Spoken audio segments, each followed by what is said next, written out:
نامحرم پر لذت لینے کی غرض سے نگاہ ڈالنا، لذت حاصل کرنا، نامحرم کو دیکھ کر لذت حاصل کرنا، یہ ایسا گناہ ہے کہ اس کو قرآن حدیث میں فرمایا گیا کہ النظر سہم من سہام ابلیس او کما قال صلی اللہ علیہ وسلم، کہ انسان کی نظر جو ہے یہ ابلیس کے تیروں میں سے ایک تیر ہے، شیطان کے تیروں میں سے ایک تیر، وہ اگر غلط استعمال ہوتی ہے، نامحرموں کو دیکھنے میں استعمال ہوتی ہے اور فحاشی کو دیکھنے میں استعمال ہوتی ہے، تو یہ اتنا بڑا گناہ ہے کہ جس کے نتیجے میں انسان کے قلب میں ظلمت پیدا ہو جاتی ہے۔ یاد رکھو، یہ دل میں اگر ظلمت پیدا ہو جائے، اللہ تبارک و تعالیٰ نے ایک مومن کے دل میں ایمان کا نور رکھا ہے اور تعلیم یہ دی ہے کہ اللہ تعالیٰ سے ہمیشہ نور مانگو۔ فجر کی نماز کو جاتے وقت دعا وہ تلقین فرمائی، وہ کیا ہے؟ اللہم اجعل فی قلبی نورا وفی بصری نورا وفی سمعی نورا وفی، کتنی چیزوں کا ذکر کیا، فلاں چیز میں بھی، آنکھ میں بھی نور پیدا فرما دے، کان میں بھی نور پیدا فرما دے، اور میری بصارت میں بھی نور فرما دے، اور میرے قلب میں بھی فرما دے، اور میرے نفس میں بھی فرما دے، اور میرے دائیں بھی نور ہو، میرے بائیں بھی نور ہو، میرے آگے بھی نور ہو، میرے پیچھے بھی نور ہو، اوپر بھی نور ہو، نیچے بھی نور ہو۔ حضور اقدس صلی اللہ علیہ وسلم یہ دعا فرما رہے ہیں، اور یہ نور زائل ہوتا ہے گناہوں سے، خاص طور سے گناہ، آنکھ کے گناہ۔ یہ آنکھ کا جو گناہ ہے، بد نظری، یہ کیا ہے؟ یہ ابلیس کے تیروں میں سے ایک تیر ہے، سہم من سہام ابلیس، اور اس کے نتیجے میں قلب میں ظلمت ہوتی ہے۔ اللہ تبارک و تعالیٰ کی، اللہ تعالیٰ کے تعلق سے دوری ہوتی ہے۔ جتنا بندہ گناہ کرتا ہے اتنا ہی اللہ تعالیٰ سے دور ہو جاتا ہے، جتنی نیکی کرتا ہے اتنا قریب ہو جاتا ہے، جتنا گناہ کرتا ہے دور ہو جاتا ہے، اللہ تعالیٰ سے دور ہو جاتا ہے، اور اس کے قلب میں ایک ظلمت پیدا ہو جاتی ہے، ایسی ظلمت کہ پھر یہ گناہ کی، اللہ بچائے، خاصیت یہ ہوتی ہے کہ اس گناہ کے نتیجے میں مزید گناہ کرنے کا جذبہ پیدا ہوتا ہے۔ یہی ہے وہ ظلمت، آج میں نے کیا تو اس کے نتیجے میں میرے ایک ظلمت پیدا ہو گئی، تاریکی دل میں پیدا ہو گئی، اس ظلمت اور تاریکی کے وجہ سے اور گناہ کی طرف طبیعت مائل ہوگی۔ اگر توبہ نہ کی، سچے دل سے توبہ کر لی، انشاءاللہ وہ ظلمت دور ہو جائے گی۔ توبہ کر لی، سچے دل سے توبہ کر لی تو انشاءاللہ وہ ظلمت دور ہو جائے گی۔ لیکن اگر توبہ نہ کی، وہ ظلمت باقی رہے گی، وہ اور گناہ کرائے گی۔ بعض مرتبہ دھوکہ ہو جاتا ہے انسان کو، دھوکہ یہ ہو جاتا ہے کہ چلو ایک مرتبہ گناہ کر لو، یہ حسرت دل سے نکل جائے گی، ایک مرتبہ گناہ کر لو، حسرت دل سے نکل جائے گی، پھر توبہ کر لیں گے۔ یہ شیطان کا ایک بہت بڑا دھوکہ ہے۔ اللہ تعالیٰ ہم سب کو کی اس سے حفاظت فرمائے۔ کیوں؟ اس لیے کہ پہلی بات تو یہ ہے کہ کیا بھروسہ ہے کہ گناہ کرنے کے بعد زندہ رہو گے؟ کیا بھروسہ ہے کہ توبہ کی توفیق ہوگی؟ کیا بھروسہ ہے کہ تمہیں اس کے بعد تمہارا دل پھر جائے گا اور بجائے توبہ کے اور گناہوں کی طرف مائل ہو جاؤ گے؟ اور گناہ کی خصوصیت یہ ہے کہ اگر توبہ نہ کی جائے تو دل سے ایک گناہ کا ڈر نکل جائے گا۔ جب تک وہ گناہ نہیں کیا اس وقت تک دل میں ایک ڈر ہے کہ کروں گا گناہ ہوگا، کروں گا گناہ ہوگا، اللہ تعالیٰ ناراض ہو جائیں گے، دوزخ ملے گی، وغیرہ وغیرہ۔ جب کر لیا تو وہ ڈر نکل گیا، اور ڈر نکلنے کے نتیجے میں پھر دوبارہ وہی اب تو کر ہی لیا، چلو ایک اور کرو۔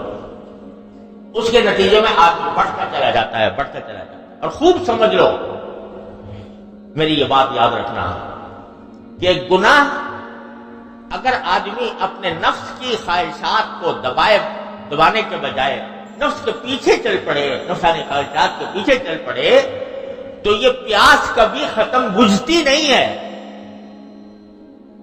یہ پیاس کسی مرحلے پر جا کر بجھتی نہیں ہے. تم سمجھتے ہو کہ ایک مرتبہ کر کے دل ٹھنڈا ہو جائے گا. ارے دل ٹھنڈا نہیں ہوگا، اور پیاس بڑھے گی، اور پیاس بڑھنے کے نتیجے میں اور گناہ میں مبتلا ہو گئے، پھر اور ہو گئے، پھر اور ہو گئے، پھر اور ہو گئے، جب تک کہ مکمل توبہ نہ کر لو. اور اللہ بچائے، جب قرآن کریم سے معلوم ہوتا ہے کہ گناہ کی ایک خاصیت یہ ہے کہ انسان کی مت الٹی ہو جائے، یعنی دماغ جو ہے وہ غلط سمت میں چل پڑتا ہے. جو بری چیزیں اچھی لگنے لگتی ہیں، اچھی چیزیں بری لگنے لگتی ہیں. گناہ کی خاصیت یہ ہے. اور تقویٰ کی خاصیت یہ ہے، گناہ سے بچنے کی خاصیت یہ ہے جو قرآن نے فرمایا یا الذین آمنوا اتقوا اللہ یجعل لکم فرقانا. تقویٰ اختیار کرو گے تو اللہ تعالیٰ تمہیں حق و باطل کی میں تمیز کرنے کا سلیقہ عطا فرما دیں گے. تو تقویٰ سے عقل درست ہوتی ہے اور گناہ سے عقل خراب ہوتی ہے. غلط جگہ پر اچھی چیز کو برا سمجھنے لگتا ہے، اور بری چیز کو اچھا سمجھنے لگتا ہے. یہ گناہ کی خاصیت ہے. لہذا یہ جو دھوکہ ہوتا ہے کہ چلو کر لو بعد میں توبہ کر لیں گے، یہ بہت بڑا زبردست دھوکہ ہے. وَلَا يَغُرَّنَّكُمْ بِاللَّهِ الْغَرُورُ. قرآن کہتا ہے کہ وہ تمہیں بڑا دھوکے باز شیطان تمہیں دھوکے میں نہ ڈالے. لہذا آدمی کو کبھی اس دھوکے میں نہیں آنا چاہیے. گناہ ہے. جب گناہ ہے تو اس کو تو کچلنا ہی ہے، اور ہر قیمت پر کچلنا ہے. اور جب بندہ یہ عزم کر لیتا ہے کہ یہ آنکھ غلط جگہ پڑے گی نہیں، جب عزم کر دیا اور اپنی نفسانی خواہشات کو کچل کر اپنے آپ کو اس کا عادی بنا لیا کہ یہ نگاہ غلط جگہ نہیں پڑے گی، نہیں پڑے گی، نہیں پڑے گی، تو پھر اللہ تبارک و تعالی انسان کے دل میں وہ نور پیدا فرماتے ہیں اور اللہ تعالیٰ اپنے قریب کرتے ہیں. اللہ تبارک و تعالیٰ کا قرب حاصل ہوتا ہے، اس کے ساتھ تعلق میں اضافہ ہوتا ہے.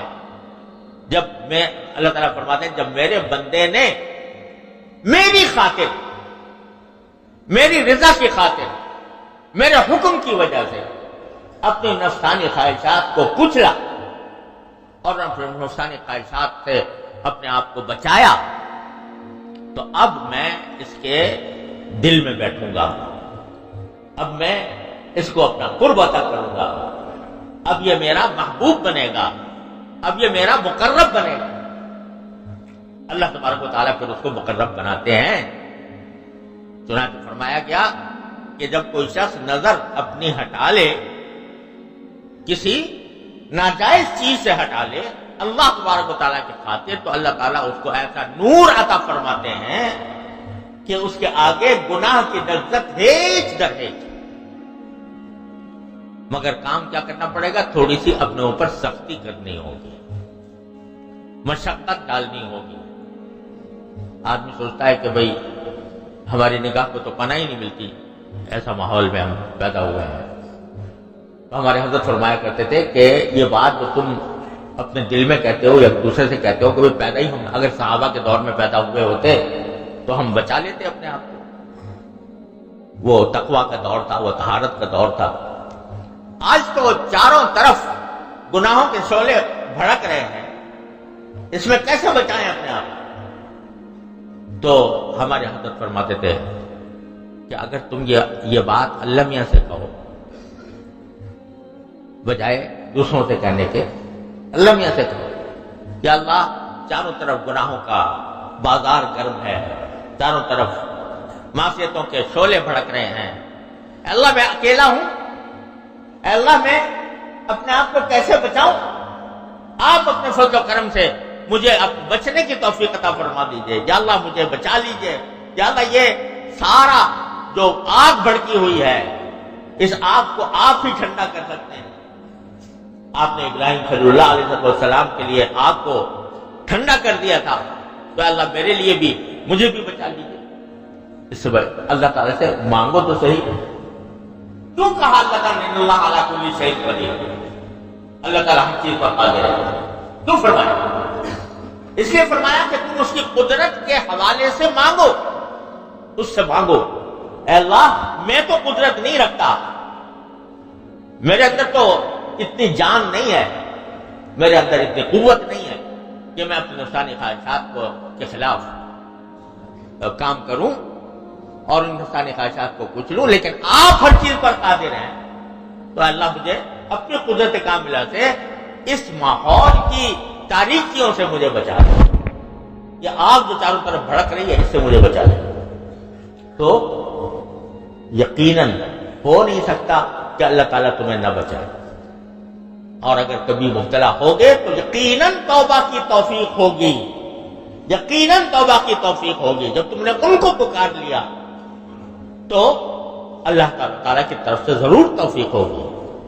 تو لیکن پہلے گناہ کو گناہ سمجھو تو صحیح، یہ تو سمجھو کہ یہ تاریکی ہے، یہ ظلمت ہے، یہ آگ ہے، یہ جہنم ہے، اور اللہ تعالیٰ سے اس کی پناہ مانگو، اللہ تعالیٰ کی پناہ مانگو کہ یا اللہ مجھے اس سے بچا لیجیے۔ تو ایک طرف ہمت کرو، اپنے نفس کے اوپر زبردستی کرو، اور دوسری طرف اللہ سے مانگو۔ جب کہیں ایسا موقع آ رہا ہو جس میں خیال ہو کہ یہ میری نگاہ بھٹک جائے گی، تو جانے سے پہلے اللہ تعالیٰ سے مانگو، یا اللہ میں بازار میں نکل رہا ہوں، یا اللہ میں فلاں کام کے لیے جا رہا ہوں، وہاں پر نگاہوں کے بڑے فتنے موجود ہیں، اے اللہ مجھے ان فتنوں سے بچا دے۔